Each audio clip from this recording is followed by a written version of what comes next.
ভাইয়া আমি আপনার ভিডিও কাট করে শর্ট অ্যান্ড লং আপলোড করি ভাই, কোনো প্রবলেম হবে না তো?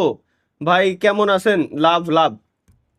এই দেখেন, একজন 100 দেখা যায় ক্যামেরায়।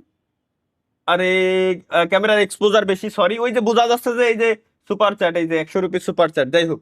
তো একজন ইন্ডিয়া থেকে আমার ভিডিও কপি করে দেন হচ্ছে ভাই আপলোড করতেছে। সো আহ উনি জিজ্ঞেস করছে যে কোনো সমস্যা হবে কিনা। ভাই আপনি পৃথিবীর যে প্রান্তেই থাকেন টেনশন নিয়েন না, আপনারা কপি করেন, যত মন চায় কপি করেন। আমি ইউটিউবের অফিসিয়াল পার্টনার আমি। সো টেনশন নিয়েন না, আমি না চাইলে ইউটিউব আপনাকে ভুলেও স্ট্রাইক দিতে পারবে না। প্লাস আমি বঙ্গবিডির অফিসিয়াল পার্টনার, যারা ইউটিউবের অফিসিয়াল এমসিএন বাংলাদেশে। সো আপনারা টেনশন নিয়েন না, এখানে আমি না চাইলে কেউ আপনাদের স্ট্রাইক দেবে না। তো বিলকুল টেনশন নেই লেনে কা গাইস, ইউজ